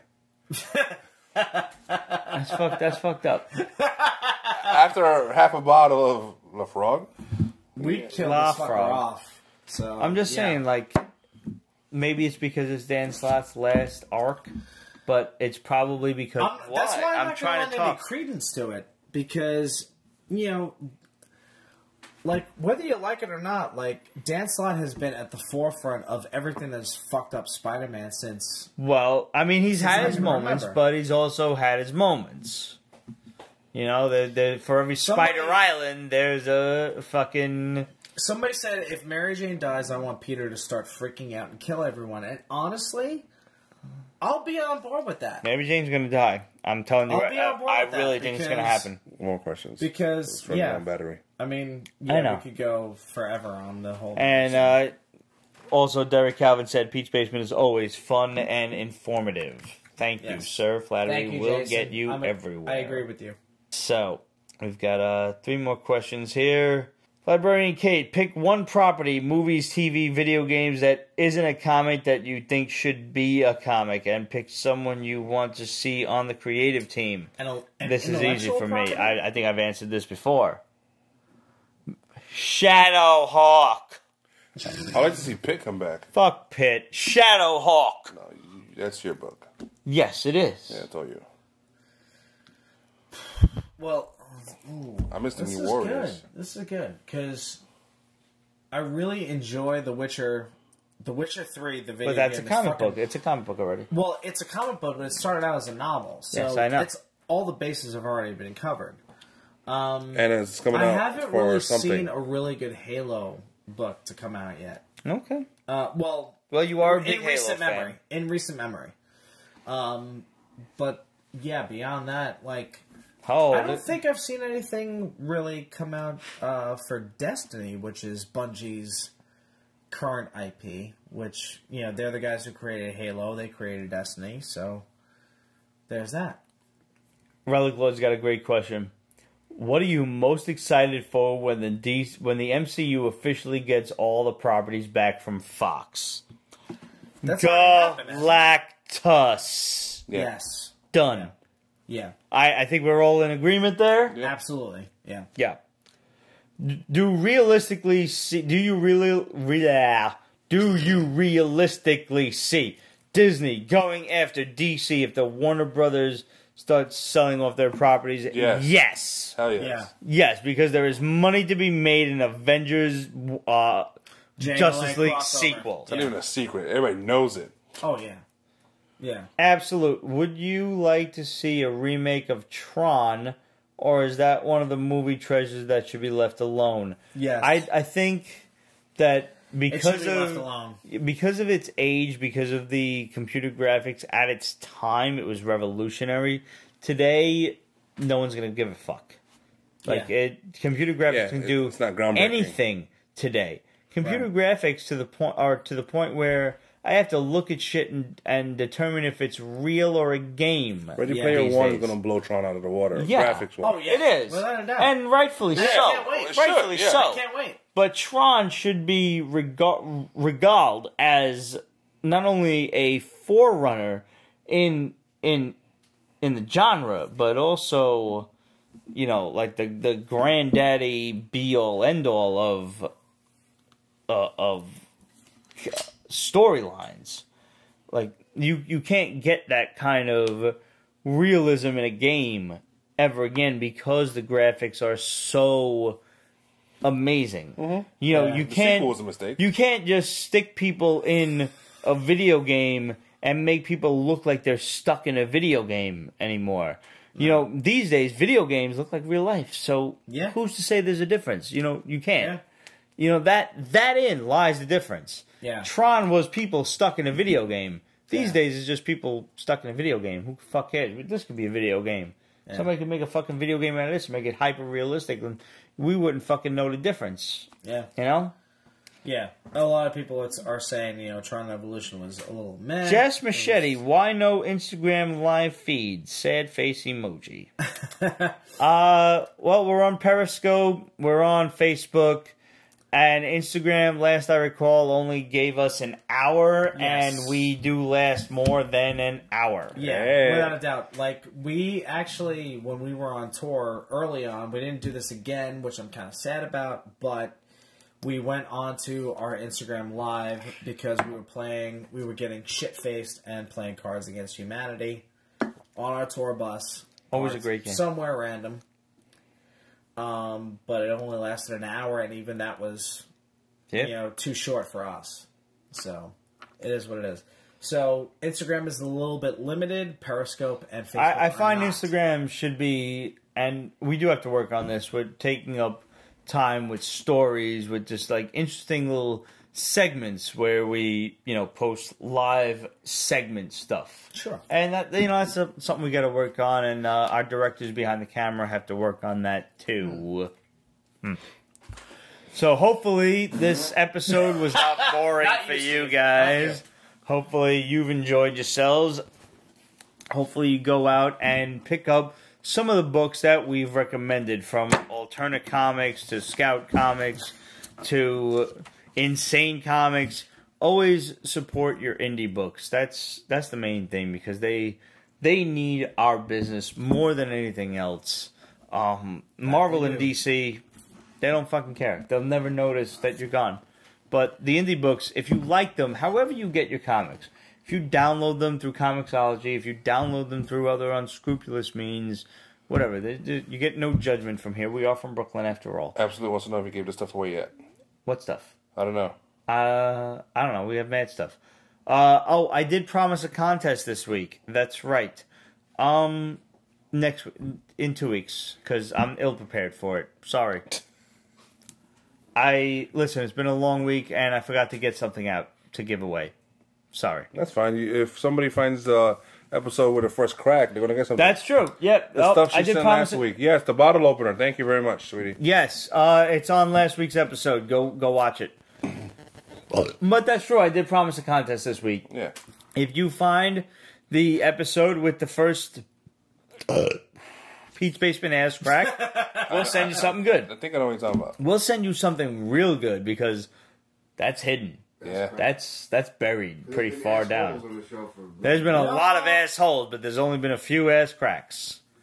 So, guys, thanks for tuning in. As always, you all make this entire fucking ridiculous journey worthwhile. Hit us up, questionsofpeachbasement.com, facebook.com/peachbasement, Instagram, Twitter, etc. @peachbasement. Go on the YouTube channel, Peach Basement. Go on Peach Basement Extras. Subscribe, comment, and like the videos. Also, the Peach Basement store. Represent.com/store/Peach Basement. Pick up a Peach Basement logo t-shirt available in many colors of the rainbow. And also the Peach Basement supports MS Research Month. That is available for March. We're going to have a new one for April next month. But you're going to want to get March and you're going to want to get April because it all goes toward a good cause. None of it is for Peach Basement. All of it goes toward supporting the MS Research charity and whatever April's charity is. So you can know that you're doing a good thing by picking up one of these t-shirts. And send us a picture or post a picture and tag it, and we're going to show it off on the show because that's what we do. We're going to show off when you show off your Peach Basement gear or your Basement Gives Back initiative. That's what we're going to do. And, well, that's about it. Remember, guys, we're off next week. It's Easter week. So, if you miss us, drop us a line. We want to hear from you. Questions at peachbasement.com, facebook.com, etc. Facebook, Instagram, etc. @peachbasement. Whatever. I went through this already. We want to talk to you. So, hit us up. And, as always, thanks for tuning in. Thanks for making all of this worthwhile. I don't have actually any liquor, so I'm going to open up this can. There's a can of whiskey. Yep. It's time to open the can, isn't it? Now, Open the can. now we're almost done. We're done. Well, no, It is, but I mean, listen, I need to. I'm not gotta. gonna have any because I gotta drive. So he's gonna have some because Well, he lives here. There is a little ass opening in that. No, you're supposed to pull it back. Yeah, I tried that, and it's gonna break. So here we go. So we got a little ass can of whiskey. We got a little ass can of whiskey. Oh no. No. Dude, One more is not going to trouble you. That is You're going to be fine. a potent one. And the rest of it. Little can of whiskey. Pass it out, Guys, always, thanks for tuning in. You all make this entire journey worthwhile. This is a can of whiskey. You're the Locust.com. This You're smells- the Locust, everything. This smells terrible. Terrible. Yeah, it really does. Salud. Salud. Here's to not throwing up.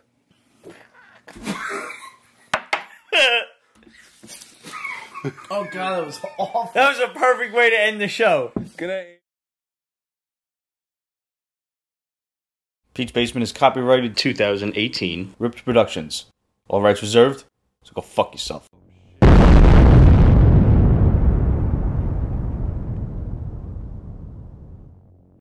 Lafroig is one of the peatiest ones out there. It's unapologetically peaty, which is pretty much what I've been for my entire life.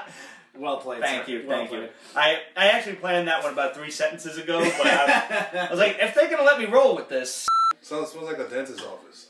thank you. Yeah. I've always compared it to a dentist office. Yeah. You Sounds you about have right. this habit of like What's up, Peralta? what's the word I'm looking for? Of corroborating. You do complete me. You totally do. Guess what? We have to do the whole fucking thing over again. Because we didn't record. Because we didn't record a goddamn thing. Do we have the Raj there? See, what? I didn't plug in the audio. And hey, look on the bright side. 2 shots. Fuck off. I think for something like that, it's got to go Yeah. out and in.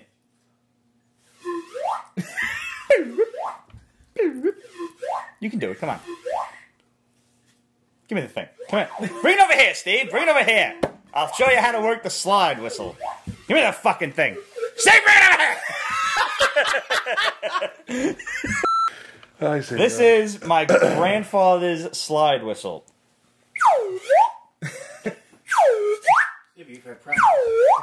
Well, I've also had practice just doing dumb shit, and apparently I hear that in my head. I found that thing in the closet. It's like the only musical instrument I can play naturally. Fucking Hendrix could just pick apart strings on a fretboard. Yeah. Me, I'm a slide whistle guy. Who'd have thunk it? We call them get fiddle. I'm like a retarded Link. I'm like Link meets the Marx Brothers. God, that tastes like shit. California, here I come, right back where I started from. No? I was thinking, California love. Her brother still lives there. Nice, nice. Ah, okay, there we go. That was impressive for you. Yeah. It might have been the most non-white thing I've ever heard you do. I mean, not for nothing, you went Tupac and Dr. Dre, and I'm sitting here with fucking the Gatlin brothers in my head. All the gold. Oh, dude, you were fucking old school as shit. California is in a bank in the middle of Beverly Hills in somebody else's Jesus. name. What? You don't even know that song, do you, motherfucker? Yep. Yeah, get yourself some country in your life, son. That was like heavenly. It was lengthy too. I mean, it was, yeah. No, that's what she said. Hey-o! Come on! Turn everything off. Yeah. Turn everything off.